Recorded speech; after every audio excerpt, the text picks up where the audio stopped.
Hi everyone, this is Heather Lottinen from the Flourish Academy. This is episode 441. And may I ask you, do you photograph events? And if so, would you be comfortable posting how you came up with your pricing in the comments below? It's always really interesting to see how other photographers do it. And at the Flourish Academy, we are an open community, so we share these things.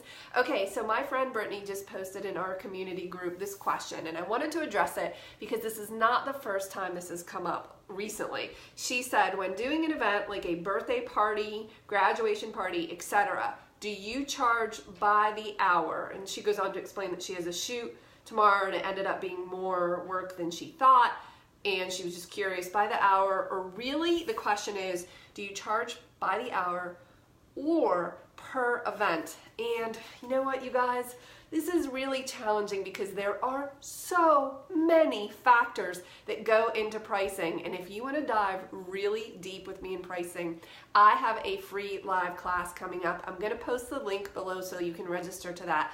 But for today, I'm just going to give you some high-level ideas on how you could approach this. And by the way, I don't think there's a right or wrong answer to this. It's just a different decision. So there's one thing you can do is you could have and establish an hourly rate. So you could say, my rate is $300 an hour.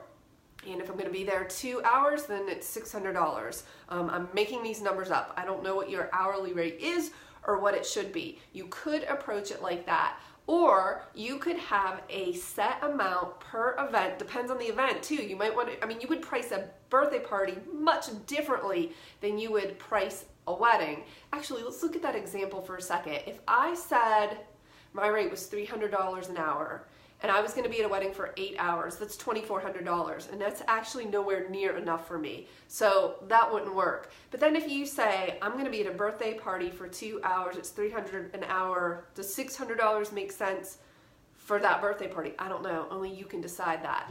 But anyway, in the case of weddings for me, I have an event rate. It's $8,200, and then it's $325 per hour after 8 hours. But if you did that math and divided it up, my hourly rate is much higher than that. But that's just how excuse me, that's a lie.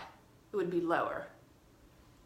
My calculator's on my phone, and I'm not doing that. It doesn't matter. I have what I call Heather's happy price, and that is, what amount of money is it going to take for me to get me away from my homestead on a Saturday in the summer? And it's really high. Some people call this an away from home tax. That if they're going to be away from their family, they want to set a certain amount. Now, isn't this interesting? Because at no point yet have we even said, okay, well, let's look at your photography and your experience. And it really doesn't have anything to do with the photos. Okay, it does. I'm exaggerating a little bit for the sake of making a point.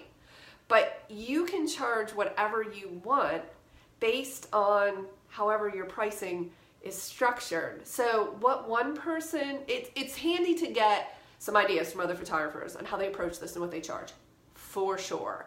But you can't compare, or you can't say, oh, well, this photographer charges this for events, so I should charge that. Like, that's just not how any of this works.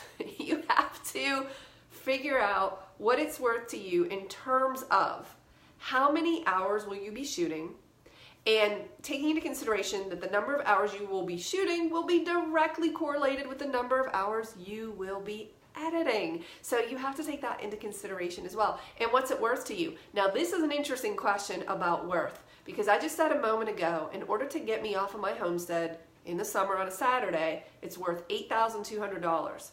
But 16 years ago, you know how much it was worth to me? Exactly zero, or maybe around $500, because I was new and I was hungry. I would have done anything to be at a wedding, to practice, to photograph, to carry another photographer's bags around, whatever it took. I wanted to be at a wedding because I wanted to learn. So my price was much lower. I was newer. I didn't have any experience, and I desperately wanted to be there. Now, with 16 years experience, and I don't want to work every Saturday in the summer, the price is much higher. Part of that is absolutely based on my experience and the value that I believe I can offer, but there's another part of that that just, it doesn't feel worth it to me to do it for any less than that. There are so many factors that go into pricing and the considerations over your clients, your market. What is your genre? What are you focused on? Where do you want to grow your business? Maybe you're willing to do one event for less than another event because you want more experience and you really want to be there. Or maybe there's some type of event that you have no interest in whatsoever and you couldn't possibly put a price on it. Let me give you an example. If you asked me to do a corporate event right now, I don't care what day of the week, I would be like, oh, first let me gouge out my eyeballs. No, but wait, everybody has a price, 10 grand. I'll do it for $10,000. You want me to come to your work on some random Tuesday to photograph your event? I will absolutely be there for $10,000. So you see how this works? I made it up. There was no basis for that price whatsoever. I know I can deliver the photos I need to deliver. Okay, that is not to say that there's not any structure for pricing, because there absolutely is. That's why you need to join me for the free live class where I'm going to talk about the 7 most common mistakes I see photographers making in pricing, but we're going to get into all of this. I hope that this was at least somewhat helpful in terms of your event, Brittany. And for anyone who's watching, if you want to post below your approach to event pricing, I would love to hear it. Thank you. I'll see you in the next video.